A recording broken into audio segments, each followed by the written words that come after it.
ഒന്നാമത്തെ ബ്ലോക്കിലെ നാലാമത്തെ യൂണിറ്റ് ആയ വാട്ടർ റിസോഴ്സസ് എന്ന് പറഞ്ഞ യൂണിറ്റ് ആട്ടോ.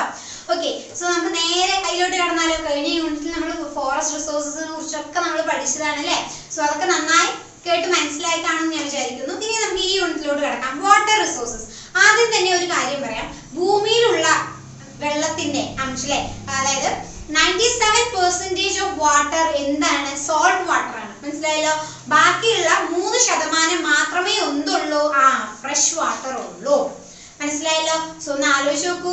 നമുക്ക് ആ 3% നിന്ന് കിട്ടുന്ന വെള്ളത്തിലാണ് നമ്മൾ നമ്മുടെ ഓരോ കാര്യങ്ങൾ കുടിക്കാനും നമ്മുടെ ബാക്കിയുള്ള ഉപയോഗങ്ങൾക്കൊക്കെ നമ്മളത് ഉപയോഗിക്കണം അല്ലേ. ഓക്കെ, സോ നമുക്ക് നേരെ പാഠത്തിലോട്ട് കടന്നാലോ. ഓക്കെ, ആദ്യം തന്നെ നോക്കാം. ഒരുപാട് ടൈപ്പ് ഓഫ് വാട്ടർ റിസോഴ്സസ് ഉണ്ട്. ഫോറസ്റ്റുകളെ നേരത്തെ കഴിഞ്ഞ യൂണിറ്റിൽ ഫോറസ്റ്റുകളെ ക്ലാസിഫൈ ചെയ്ത പോലെ തന്നെ ഇവിടെ വാട്ടർ റിസോഴ്സസിനെയും ഒരുപാടായിട്ട് ക്ലാസിഫൈ ചെയ്തിട്ടുണ്ട്. ഏതൊക്കെയാ നോക്കാം. അതിൽ ഒന്നാമത്താണ് സോൾട്ട് വാട്ടർ. അതായത് ഞാൻ പറഞ്ഞ പോലെ 97% ഭൂമിയിൽ എന്ത് തന്നെയാണ്? ഉപ്പുവെള്ളം തന്നെയാണ്. ഓക്കെ, സോ ക്ലോറൈഡും സോഡിയവും ആണ് സോൾട്ട് വാട്ടറിൽ കാണാൻ സാധിക്കുന്ന ദി മോസ്റ്റ് അബുഡന്റ് അയൺസ്. ഓക്കെ, ഏറ്റവും ഇമ്പോർട്ടന്റ് ആണ്. ആ ഒരു പോയിന്റ് ഒബ്ജക്റ്റീവ് ആയിട്ട് എന്തായാലും ചോദിക്കുന്ന ഒരു ചോദ്യം കേട്ടോ. എന്താണത്? ക്ലോറൈഡും സോഡിയവും ആണ് സോൾട്ട് വാട്ടറിൽ കൂടുതൽ കണ്ടുവരുന്ന അബുഡന്റ് ആയി കണ്ടുവരുന്ന അയോൺസ്. മനസ്സിലായല്ലോ. ക്ലോറൈഡും സോഡിയം. ഓക്കെ, സോ നമുക്ക് നോക്കാം. ആദ്യത്തെ റിസോഴ്സ് ടൈപ്പ് ആണ് ഏത്? സോൾട്ട് വാട്ടർ അല്ലേ. അതേപോലെ രണ്ടാമത്തെ നോക്കാം, സർഫസ് വാട്ടർ. സർഫസ് വാട്ടർ എന്ന് കൊണ്ട് ഉദ്ദേശിക്കുന്നത് എന്താണ്? ഈ റിവർ, ലേക്ക്, പോണ്ട്, മനസ്സിലായോ? ഈ കുളങ്ങൾ അല്ലെ, കുളം, പുഴ, ഇതൊക്കെ ഈ സർഫസിൽ, എർത്തിന്റെ സർഫസിൽ നിൽക്കുന്ന ആ ഒരു ടൈപ്പ് ഓഫ് വാട്ടറിനെ നമ്മൾ എന്ത് പറയാ? സർഫസ് വാട്ടർ എന്ന് പറയാം അല്ലെ. സർഫസ് വാട്ടറിന്റെ ഒന്നാണ് ഏത്? ലേക്സ് അല്ലെ.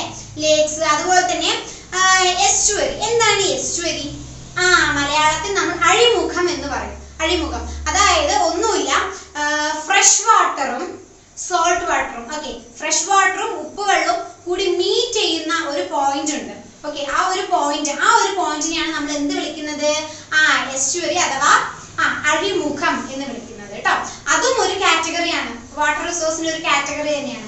പിന്നെ ഉള്ളതാണ് ഇത് റിവേഴ്സ് അല്ലെ. റിവർ എന്ന് പറയുന്നത് എന്താണ്? ഭൂമിയുടെ ഗ്രാവിറ്റി മൂലം ഡൗൺ ഹില്ലിൽ നിന്നും ഒഴുകി വരുന്ന അല്ലെ, മലനിരകളിൽ നിന്നും ഒഴുകി വരുന്ന ജേർണി, ഒരു യാത്ര തന്നെ നടക്കില്ലേ, ടോപ്പിൽ നിന്ന് ബോട്ടം വരെ യാത്ര ചെയ്യുന്ന. എന്തുകൊണ്ടാ? ഭൂമിയുടെ ഗ്രാവിറ്റി മൂലം അങ്ങനെ ഒഴുകി വരുന്ന വെള്ളത്തിനെയാണ് നമ്മൾ എന്ത് പറയാ? റിവർ എന്ന് പറയാ. ഓക്കെ, ഇനി അടുത്ത നോക്കാം ഗ്രൗണ്ട് വാട്ടർ അല്ലെ. ഭൂമിയുടെ അടിയിലുള്ള ഗ്രൗണ്ട് വാട്ടർ നമുക്കറിയാം. ഈ ഗ്രൗണ്ട് വാട്ടർ എവിടെയാണ് നിൽക്കുന്നത്? നമ്മുടെ സോയിലുള്ള കുറച്ച് റോക്സുകൾ ഉണ്ടല്ലോ, പാറകള്, അതിന്റെ ഒക്കെ ഇടയിൽ തങ്ങി നിൽക്കുന്ന വെള്ളത്തിനെയാണ് നമ്മൾ എന്ത് പറയാ? ഗ്രൗണ്ട് വാട്ടർ എന്ന് പറയാം. മനസ്സിലായല്ലോ. ഇനി മറ്റൊരു കാറ്റഗറിയാണ് ഏത്? Frozen water. ഒരു കാര്യം ഞാൻ പറയാം. ഈ ഫ്രോസൺ വാട്ടർ എന്നുകൊണ്ട് ഉദ്ദേശിക്കുന്നത് ഏതിനെ തന്നെയാണ്? ഗ്ലേസിയർ. മനസ്സിലായല്ലോ. ഗ്ലേസിയർ എന്നുള്ളത് നിങ്ങൾക്ക് അറിയാലോ. അതായത് നമുക്കറിയാം ഹിമാലയൻ ഭാഗങ്ങളിലൊക്കെ ആ സൈഡിലൊക്കെ നമുക്കിങ്ങനെ ഐസുകൾ കൊണ്ടുള്ള വഴി നമുക്ക് കാണാൻ സാധിക്കും. ഇങ്ങനെ മുകളിൽ നിന്ന് ടോപ്പിൽ നിന്ന് ബോട്ടം വരെ ഇങ്ങനെ വരുന്ന ഒരു വഴിയാണ്, ഒരു പാത്വേ ആണത്. ഐസ് കൊണ്ട് നിർമ്മിച്ച, ഫ്രഷ് വാട്ടറിൽ ഐസ് കൊണ്ട് നിർമ്മിച്ച ഒരു പാത്വേ ആണ് എന്ത്? ഗ്ലേസിയർ. ഈ ഗ്ലേസിയറിനെയാണ് നമ്മൾ എന്തെന്ന് വിളിക്കുന്നത്? ഈ ഫ്രോസൺ വാട്ടറിന്റെ അണ്ടറിൽ കാറ്റഗറൈസ് ചെയ്തിരിക്കുന്നത്. ഇനി അതേപോലെ തന്നെ ഐസ്. ഒരു കാര്യം ഞാൻ പറയാം. ഈ ലോകത്ത് ഞാൻ പറഞ്ഞല്ലോ ഒരു 3% മാത്രമേ എന്തുള്ളൂ? ഫ്രഷ് വാട്ടർ നമുക്ക് അവൈലബിലിറ്റി ഉള്ളൂ. ഈ ഫ്രഷ് വാട്ടറിൽ ഏറ്റവും കൂടുതൽ, ഈ ഫ്രഷ് വാട്ടർ നമ്മുടെ ഭൂമിയിൽ ഐസിന്റെ രൂപത്തിലാണ് ഏറ്റവും കൂടുതൽ നമുക്ക് കാണാനായിട്ട് സാധിക്കുന്നത്. മനസ്സിലായല്ലോ. അതായത് ഒന്നുകൂടെ പറഞ്ഞുതരാം. ഈ ഫ്രഷ് വാട്ടർ ഐസിന്റെ രൂപത്തിലാണ് നമ്മുടെ ഭൂമിയിൽ ഏറ്റവും കൂടുതൽ നമുക്ക് കാണാൻ സാധിക്കുന്നത്. മനസ്സിലായല്ലോ. അതേപോലെ തന്നെ നോക്കാം, ഈ ഐസും ഇതേപോലെ ഒരു കാറ്റഗറിയാണ്. മനസ്സിലായല്ലോ. അപ്പൊ ഇത്രയും വാട്ടർ റിസോഴ്സസ് ഇത്രയും കാര്യങ്ങളായിട്ടാണ് ഇവിടെ എന്ത് ചെയ്തിരിക്കുന്നത്? ക്ലാസിഫൈ ചെയ്തിട്ടുള്ളത്. മനസ്സിലായല്ലോ. ഇനി നമുക്ക് നോക്കാം water availability and the water. Okay, മനസ്സിലായല്ലോ? അതായത് വെള്ളം, വാട്ടർ കൊണ്ട് നമുക്ക് എന്തൊക്കെ ഉപയോഗങ്ങളാണ് ഉള്ളത് നമുക്ക് നോക്കാൻ പോകുന്നത്. നമുക്കറിയാം അല്ലെ, കുടിക്കാനായിട്ട് ഉപയോഗിക്കാം, അഗ്രികൾച്ചർ അല്ലെ, കൃഷി ചെയ്യാനായിട്ട് നമുക്ക് വെള്ളം വേണം. അതുപോലെ തന്നെ ഇൻഡസ്ട്രീസ്, പല ഇൻഡസ്ട്രികളുമായിട്ട് അനുബന്ധിച്ച് ഒരുപാട് ആവശ്യങ്ങൾക്കും വെള്ളം വേണം. എൻവയോൺമെന്റ് അല്ലെ, നമ്മുടെ പരിസ്ഥിതി, നമ്മുടെ എൻവയോൺമെന്റിനും എന്തിന്റെ ആവശ്യമുണ്ട്? വെള്ളത്തിന്റെ ആവശ്യമുണ്ട് അല്ലെ. ഓക്കെ, പിന്നെ അതുപോലെ തന്നെ വാട്ടർ റീക്രിയേഷൻ, മനസ്സിലായോ? ഇത്രയും കാര്യങ്ങൾക്ക് നമുക്ക് എന്തിന്റെ ആവശ്യമുണ്ട്? ഇവിടൊക്കെ നമുക്ക് വെള്ളത്തിന്റെ ആവശ്യമുണ്ട്. ഇതല്ലാതെ പല ആവശ്യങ്ങളും ഉണ്ട്, പക്ഷെ ഇതൊക്കെയാണ് നമ്മൾ ഇവിടെ മേജർ ആയിട്ട് പഠിക്കുന്നത്. ഇനി മെയിൻ ആയിട്ട് ഈ ഒരു യൂണിറ്റിൽ നിങ്ങൾക്ക് പഠിക്കാനുള്ള കാര്യത്തിലോട്ട് എത്തുകയാണ്. വാട്ടർ റിസോഴ്സസ് നേരിട്ട് വരുന്ന ത്രെട്ടൻസ്, അതായത് ഭീഷണികൾ. മനസ്സിലായല്ലോ? ഭീഷണികൾ എന്തെല്ലാം എന്നാണ് ഇന്ന് നോക്കുന്നത്. നോക്കാം, കാറ്റഗറി മുഖേന തന്നെ പോവാം. ആദ്യം തന്നെ ഗ്രൗണ്ട് വാട്ടർ നേരിടുന്ന ഭീഷണികൾ എന്താണെന്ന് നമുക്ക് നോക്കാം. എന്താണ് ഗ്രൗണ്ട് വാട്ടർ നേരിടുന്ന ഭീഷണികൾ? അതിലൊന്നാണ് manmade threats. Okay, manmade threats എന്ന് പറയുമ്പോൾ ഹ്യൂമൻ ആക്ടിവിറ്റീസ് അല്ലെ, മനുഷ്യരുടെ പ്രവർത്തികൾ മൂലം മലിനമാക്കപ്പെടുന്ന രീതിക്കുള്ള മനുഷ്യന്റെ പ്രവർത്തികൾ ഗ്രൗണ്ട് വാട്ടറിനെ എന്ത് ചെയ്യുന്നു? ഗ്രൗണ്ട് വാട്ടർ റിസോഴ്സസിനെ മലിനമാക്കുന്നു. അതൊരു ഭീഷണിയായി മാറിയിരിക്കുന്നു. പിന്നെ മറ്റൊന്നാണ് വേസ്റ്റ് ഡിസ്പോസൽ. എന്താണ്? അതെ, അതും നമ്മുടെ പ്രവൃത്തികൾ തന്നെയാണ് അല്ലെ. വേസ്റ്റ് ഡിസ്പോസൽ അതും അതിൽ പെടുന്ന. പിന്നെ റിസോഴ്സ് എക്സ്ട്രാക്ഷൻ, മനസ്സിലായല്ലോ?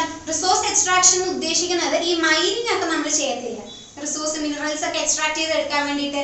അപ്പൊ മൈനിങ് ഒക്കെ ചെയ്യുമ്പോൾ അത് ഇവിടെ ഞാൻ കഴിഞ്ഞ യൂണിറ്റിൽ പറഞ്ഞിട്ടുണ്ടായിരുന്നു. അത് വളരെ കാര്യമായിട്ട് തന്നെ വെള്ളത്തിന്റെ വാട്ടറിന്റെ ക്വാളിറ്റിനെയും അതേപോലെ തന്നെ ക്വാണ്ടിറ്റിനെയും എല്ലാ രീതിക്കും ബാധിക്കുന്ന ഒരു പ്രവൃത്തിയാട്ടോ. സോ റിസോഴ്സ് എക്സ്ട്രാക്ഷനും നമ്മുടെ വാട്ടർ റിസോഴ്സ് നേരിട്ട് വരുന്ന ഒരു പ്രശ്നമാണ്. പിന്നെ മറ്റൊന്നാണ് അഗ്രികൾച്ചർ. അപ്പോൾ എങ്ങനെയാണ് ഈ അഗ്രികൾച്ചർ ഈ വെള്ളത്തിന് വാട്ടർ റിസോഴ്സിന് ഒരു ഭീഷണിയാവുന്നത് എന്ന് ചോദിക്കുകയാണെങ്കിൽ തീർച്ചയായിട്ടും ഭീഷണിയാവുന്നുണ്ട്. കാരണം അഗ്രികൾച്ചറിന്, കൃഷിക്ക് നമ്മൾ ഉപയോഗിക്കുന്ന ചില കെമിക്കൽ ഫെർട്ടിലൈസറും അതുപോലെ തന്നെ ഒരുപാട് അപകടം നിറഞ്ഞ പെസ്റ്റിസൈഡുകളുടെ ഉപയോഗവും ഒക്കെ തീർച്ചയായിട്ടും നമ്മുടെ വാട്ടർ റിസോഴ്സസിനെ എന്ത് ചെയ്യുന്നുണ്ട്? വാട്ടർ റിസോഴ്സിന് ഒരു ഭീഷണിയായി മാറുന്നുണ്ട്. ഏതൊക്കെയാണ്? ചില കെമിക്കൽ ഫെർട്ടിലൈസറും അതുപോലെ തന്നെ പെസ്റ്റിസൈഡുകളൊക്കെ. മനസ്സിലായല്ലോ? ഇനി മറ്റൊന്നാണ് അർബനൈസേഷൻ. എന്താണ് അർബനൈസേഷൻ? നഗരവൽക്കരണം അല്ലെ. നഗരവൽക്കരണം അല്ലെങ്കിൽ അതിനോടനുബന്ധിച്ച ആക്ടിവിറ്റീസും ഈ വാട്ടർ റിസോഴ്സസിന് ഒരു ഭീഷണിയായി മാറുന്നുണ്ട്. മനസ്സിലായല്ലോ? ഇത്രയും കാര്യങ്ങളാണ്, ഇതൊക്കെയാണ് ഗ്രൗണ്ട് വാട്ടർ നേരിട്ട് വരുന്ന, മനസ്സിലായല്ലോ, നേരിട്ട് വരുന്ന ഭീഷണികൾ എന്ന് പറയുന്നത്. ഇനി നമുക്ക് നോക്കാം സർഫസ് വാട്ടർ അല്ലെ. സർഫസ് വാട്ടർ ഞാൻ നേരത്തെ പറഞ്ഞിരുന്നു. ഏതൊക്കെയാണ്? ഈ പറഞ്ഞ ലേക്സ്, പോണ്ട്, അതൊക്കെ സർഫസ് വാട്ടർ അല്ലേ, ഭൂമിയുടെ സർഫസിൽ ഇങ്ങനെ ലെയർ ആയിട്ട് കാണപ്പെടുന്ന കേട്ടോ. സോ ഇനി നമുക്ക് നോക്കാം സർഫസ് വാട്ടർ നേരിട്ട് വരുന്ന പ്രശ്നങ്ങൾ എന്താ നോക്കാം. അത് ഒന്നുമില്ല, രണ്ട് പ്രശ്നങ്ങൾ, 2 പോയിന്റ് ആയിട്ടാണ് ഇവിടെ കൊടുത്തിരിക്കുന്നത്. ഒന്ന് പോയിന്റ് സോഴ്സും മറ്റൊന്ന് നോൺ പോയിന്റ് സോഴ്സും. മനസ്സിലായല്ലോ? എന്താണ് ഈ പോയിന്റ് സോഴ്സിന്റെ അണ്ടറിൽ വരുന്നത്? അതായത് ഒരു ഫാക്ടറിന്ന്, മനസ്സിലായല്ലോ, ഒരു ഫാക്ടറിന്ന് അതിന്റെ വേസ്റ്റ് ഈ പുഴയിലോട്ടോ അല്ലെങ്കിൽ തോട്ടിലോട്ടോ അങ്ങനെ ഒഴുക്കി വിടത്തില്ലേ? ആ ഒരു കാര്യമാണ് അല്ലെങ്കിൽ ആ ഒരു ഭീഷണിനെയാണ് നമ്മൾ പോയിന്റ് സോഴ്സ് എന്ന് പറയാം. മനസ്സിലായല്ലോ? പോയിന്റ് സോഴ്സിന്റെ ഒരു എക്സാമ്പിൾ ആണ് ഞാനിപ്പോ പറഞ്ഞത്. മനസ്സിലായല്ലോ? ഏതാ? ഈ പറഞ്ഞ ഫാക്ടറിന്ന് ഇങ്ങനെ ഒഴുക്കി വിടത്തില്ലേ, ഈ പുഴകളിലോട്ടും ഒക്കെ ഇങ്ങനെ ഒഴുക്കി വിടത്തില്ലേ, അത്. രണ്ടാമത് നോക്കാം നോൺ പോയിന്റ് സോഴ്സ്. അത് നോൺ പോയിന്റ് സോഴ്സ് എന്നുകൊണ്ട് ഉദ്ദേശിക്കുന്നത് എന്താണ്? ഞാൻ കുറച്ചു മുമ്പ് പറഞ്ഞ പോലെ തന്നെ അഗ്രികൾച്ചർ, കൃഷിയുടെ ആവശ്യവുമായി ബന്ധപ്പെട്ട് ഫെർട്ടിലൈസറും കെമിക്കൽ ഫെർട്ടിലൈസറും പെസ്റ്റിസൈഡുകളുടെ ഒക്കെ ഉപയോഗം അതും നന്നായിട്ട് തന്നെ ഈ സർഫസ് വാട്ടറിനെയും എന്ത് ചെയ്യുന്നുണ്ട്? സർഫസ് വാട്ടറിനും ഒരു ഭീഷണിയായിട്ട് അത് എന്ത് ചെയ്യുന്നുണ്ട്? മാറുന്നുണ്ട്. മനസ്സിലായല്ലോ? സോ ഇനി നമുക്ക് അടുത്ത ഒരു ടോപ്പിക്കിലോട്ട് പോവാം. ഫ്ലഡ്. എന്താ ഫ്ലഡ് അല്ലെ? എന്താ ഫ്ലഡ് എന്ന് പറഞ്ഞാൽ നമുക്കറിയാം അല്ലെ, നമ്മളൊക്കെ 2018 ഫ്ലഡ് ഒക്കെ നമ്മൾ ഒരുപാട് കണ്ടും അനുഭവിച്ചും വന്നവരാണ്. സോ ഇനി പറയാൻ പോകുന്നത് ഏതൊക്കെ രീതിക്കുള്ള ഫ്ലഡുകളാണ് ഉള്ളത്. ഈ ഫ്ലഡുകളിൽ തന്നെ ഒരുപാട് ക്ലാസിഫൈ ചെയ്തിട്ടുണ്ട്, ഒരുപാട് കാറ്റഗറി ആയിട്ട്. നമുക്ക് ഇനി അത് നോക്കാം. സോ നമുക്കറിയാം ഫ്ലഡ് എന്ന് പറയുന്നത് എന്താണ്? Excess rainfall. റെയിൻഫോൾ ഒരു 3-4 ദിവസത്തെ കടുത്ത തുടർച്ചയായിട്ട് മഴ പെയ്യുകയാണെങ്കിൽ അത് പിടിച്ചു നിർത്താൻ സാധിക്കാത്ത പുഴകൾ എന്ത് ചെയ്യും? പുഴകൾ അങ്ങോട്ട് കവിയാൻ തുടങ്ങും. മനസ്സിലായല്ലോ? അത് എന്തിനെ കാരണമാകും? അതാണ് ഫ്ലഡിന് കാരണമാകുന്നത്. അറിയാലോ അല്ലെ? ഞാൻ പറഞ്ഞു മേജർ ടൈപ്സ് ഓഫ് ഫ്ലഡുകൾ ഉണ്ട്, നമുക്കത് നോക്കാം. ആദ്യം തന്നെ ഫ്ലാഷ് ഫ്ലഡ്, അതുപോലെ തന്നെ single event flood, multiple event flood, അതുപോലെ സീസണൽ ഫ്ലഡ്, കോസ്റ്റൽ ഫ്ലഡ്, അതുപോലെ തന്നെ എസ്റ്റുറിയൻ flood, flood caused by dam failure, flood due to sudden melting of snow and glacier. മനസ്സിലായല്ലോ? ഇത്രയും ക്ലാസിഫിക്കേഷൻ ആണ് നമുക്ക് ഈ ഫ്ലഡിന്റെ ഇതിൽ ഇത്രയും വെറൈറ്റീസ് ഓഫ് ഫ്ലഡ് ഉണ്ട്. മനസ്സിലായല്ലോ? നമുക്ക് ആകെ അറിയുന്നത് എന്താ, ഒരു ഫ്ലഡ് ഈ പുഴ കവിഞ്ഞ് അങ്ങോട്ട് ഒഴുകും, അത് മാത്രമേ നമുക്ക് അറിയത്തുള്ളൂ. വേറെ അതിൽ കൂടുതലൊന്നും നമുക്ക് അറിയില്ല. ഇതിൽ ഏറ്റവും കോമൺ ആയിട്ട് വരുന്ന ഫ്ലഡ് ഏതാണ് എന്ന് ചോദിച്ചാൽ സിംഗിൾ ഇവന്റ് ഫ്ലഡ് ആണ് ഏറ്റവും കൂടുതൽ, അതായത് കോമൺ ആയിട്ട് വരുന്നത്. അതാണ് ഞാൻ കുറച്ച് മുമ്പ് പറഞ്ഞ പോലെ 2-3 ദിവസം തുടർച്ചയായി മഴ പെയ്യുകയാണെങ്കിൽ അത് വിത്ത്സ്റ്റാൻഡ് ചെയ്യാൻ പറ്റാത്ത പുഴകൾ എന്ത് ചെയ്യാൻ തുടങ്ങും, കവിയാൻ തുടങ്ങും. അങ്ങനെ ഫ്ലഡ് ഉണ്ടാവും. അതാണ് ഏറ്റവും മോസ്റ്റ് കോമൺ ആയിട്ട് കാണുന്ന സിംഗിൾ ഇവന്റ് ഫ്ലഡ് എന്ന് പറഞ്ഞാൽ അതാട്ടോ. അതേപോലെ തന്നെ ഈ മൾട്ടിപ്പിൾ ഇവന്റ് ഫ്ലഡ് അത് എങ്ങനെയാണ്, ഏത് മൂലമാണ് വരുന്നത് ചോദിച്ചാൽ മൾട്ടിപ്പിൾ വെതർ ഡിസ്റ്റർബൻസ്. മനസ്സിലായി? ഈ അന്തരീക്ഷം വെതർ മാറുന്നതിനനുസരിച്ച് അതുമായിട്ട് റിലേറ്റ് ചെയ്ത് കിടക്കുന്ന ഒരു ടൈപ്പ് ഓഫ് ഫ്ലഡ് ആണ് ഏത്, മൾട്ടിപ്പിൾ ഇവന്റ് ഫ്ലഡ് എന്ന് പറയുന്നത്. മനസ്സിലായല്ലോ? സീസണൽ ഫ്ലഡ് എന്ന് പറഞ്ഞാൽ എന്താ, പേര് പോലെ തന്നെ ഓരോ സീസണിലും വന്നു പോകുന്ന അല്ലെങ്കിൽ ഓരോ സീസണിനെ ഡെപിക്ട് ചെയ്തുകൊണ്ട് ഓരോ സീസണിനെ അടിസ്ഥാനമാക്കിക്കൊണ്ട് വരുന്ന ഫ്ലഡ് ആണ് സീസണൽ ഫ്ലഡ്. ഓക്കെ, പിന്നെ നോക്കാം. ഞാൻ പറഞ്ഞ പോലെ തന്നെ ചില ഭാഗങ്ങളിലൊക്കെ നമ്മുടെ ഇന്ത്യയിൽ ചില ഭാഗങ്ങളിലൊക്കെ സമ്മറിലാവും ഫ്ലഡ് വരിക, ചില ഭാഗത്ത് സമ്മർ മൺസൂൺ കാലഘട്ടത്തിലായിരിക്കും ഫ്ലഡ് വരിക. അങ്ങനെ ഓരോ സീസൺ വൈസ് വരുന്ന ഫ്ലഡുകളും ഉണ്ട്, അറിയാലോ അല്ലെ? പിന്നെ ഇതേപോലെ ഓരോ ഫ്ലഡിനും എന്താ ഓരോ ഡെഫിനിഷൻ ഉണ്ട്. എല്ലാം ഒന്നിലൊന്ന് എന്താണ് വ്യത്യസ്തമാണ്. പക്ഷെ മെയിൻ ആയിട്ട് ഇവിടെ നോക്കേണ്ട ഏറ്റവും കോമൺ ആയി വരുന്നത് ഏതാണ്, സിംഗിൾ ഇവന്റ് ഫ്ലഡ് ആട്ടോ. ഓക്കെ, സോ നമുക്കിനി മറ്റൊരു ടോപ്പിക്കിലോട്ട് കടക്കാം. Water pollution. നമുക്കറിയാം വാട്ടർ പൊല്യൂഷൻ എന്താണ് അല്ലെ, ഏതൊക്കെ രീതിക്ക് വാട്ടർ പൊല്യൂഷൻ തന്നെ 3ആയിട്ടാണ് തരംതിരിച്ചത്. Agriculture pollution, industrial waste pollution, domestic sewage. മനസ്സിലായി? ഏറ്റവും പ്രശ്നക്കാരാരാ, ഇൻഡസ്ട്രിയൽ പൊല്യൂഷൻ ആട്ടോ. അഗ്രികൾച്ചർ പൊല്യൂഷൻ എന്ന് പറയുമ്പോൾ ഏതൊക്കെ വിടും, ഞാൻ നേരത്തെ പറഞ്ഞ പോലെ പെസ്റ്റിസൈഡും ഫെർട്ടിലൈസേഴ്സിന്റെ ഉപയോഗം അത് തന്നെയാണ് കേട്ടോ വാട്ടർ പൊല്യൂഷന് കാരണമാവുന്നത്. നോക്കാം, ഇതിന്റെയൊക്കെ എഫക്റ്റുകളാണ് ഇനി നമ്മൾ പറയാൻ പോകുന്നത്. എന്താ ഈ വാട്ടർ പൊല്യൂഷന്റെ എഫക്റ്റുകൾ നമുക്ക് നോക്കാം. ആദ്യം തന്നെ വാട്ടർ പൊല്യൂഷൻ മനുഷ്യന്മാർക്കിടയിൽ എ നമ്പർ ഓഫ് ഡിസീസ് ആണ് ഉണ്ടാക്കുന്നത്. മനസ്സിലായല്ലോ? വെള്ളം ഈ വാട്ടർ പൊല്യൂട്ടഡ് ആയ വാട്ടർ കുടിക്കുകയാണെന്നുണ്ടെങ്കിൽ മനുഷ്യന്മാരിൽ തന്നെ ഒരുപാട് കടുത്ത രോഗങ്ങൾ വരാം. അതിന്റെ കുറച്ച് എക്സാമ്പിൾ ആണ് ഏത്, കോളറ, ജേർണ്ടിസ്, ടൈഫോയിഡ് അല്ലെ. അപ്പൊ ഇതൊക്കെ എങ്ങനെ ട്രാൻസ്മിറ്റ് ചെയ്യുന്നത്, ത്രൂ വാട്ടർ, വെള്ളത്തിലൂടെ അതൊക്കെ ട്രാൻസ്മിറ്റ് ചെയ്യുന്നത്. മനസ്സിലായല്ലോ?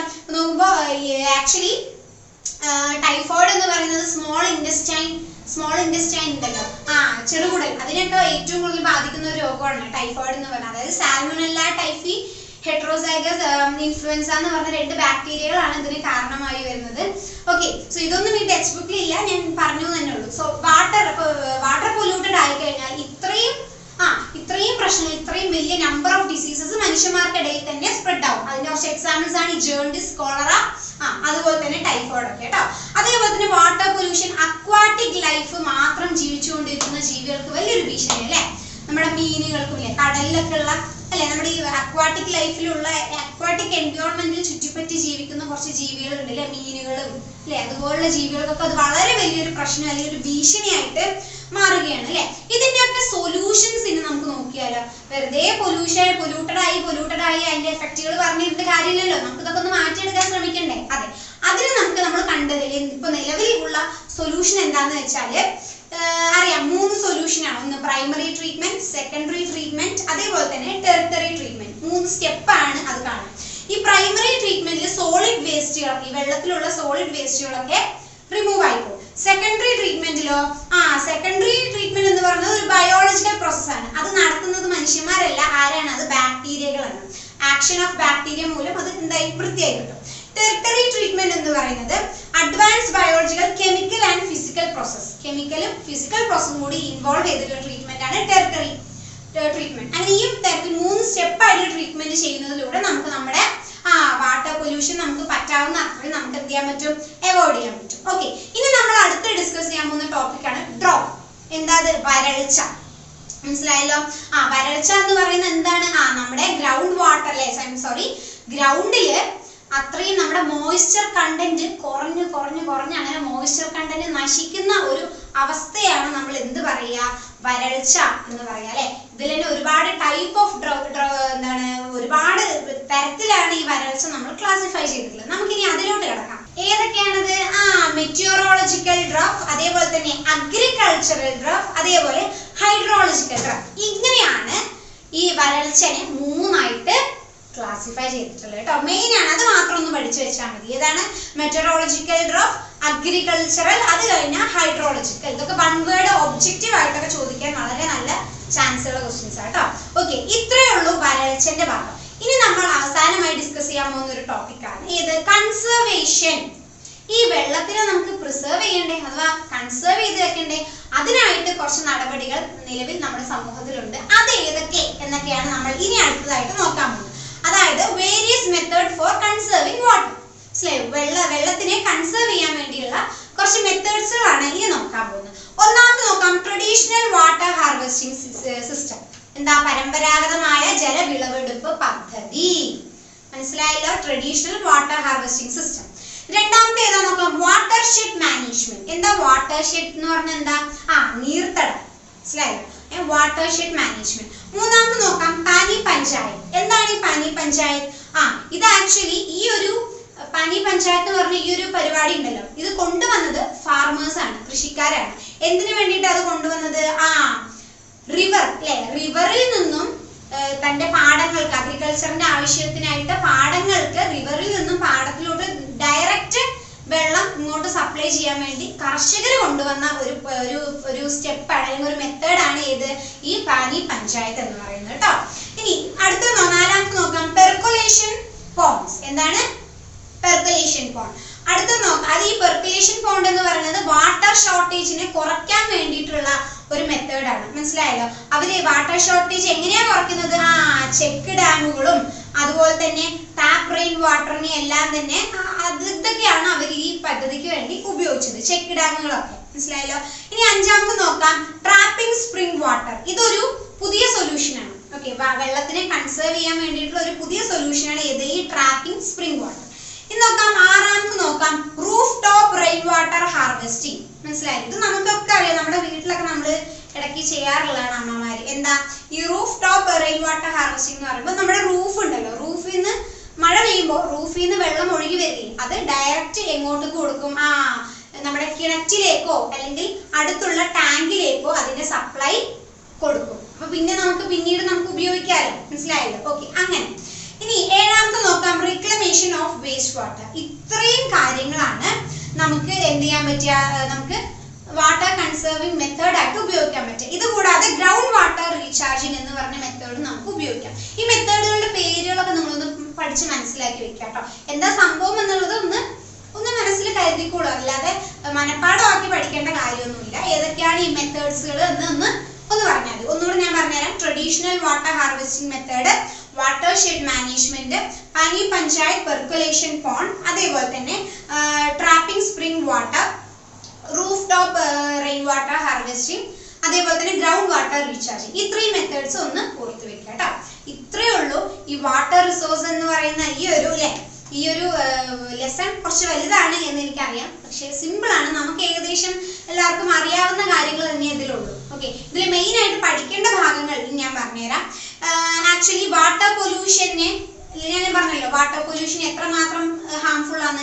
അപ്പൊ അതിനൊരു സൊല്യൂഷൻ ഞാൻ നേരത്തെ പറഞ്ഞിരുന്നു. ഏതാ? Primary treatment, secondary treatment, tertiary treatment. ആ ഒരു സ്റ്റെപ്പ് നിങ്ങൾ നന്നായിട്ട് പഠിക്കുക. അതായത് പ്രൈമറി ട്രീറ്റ്മെന്റിൽ എന്തൊക്കെയാണ് റിമൂവ് ആക്കപ്പെടുന്നത്, സെക്കൻഡറി ട്രീറ്റ്മെന്റിൽ എന്തൊക്കെയാണ് റിമൂവ് ആക്കപ്പെടുന്നത്, മനസ്സിലായോ?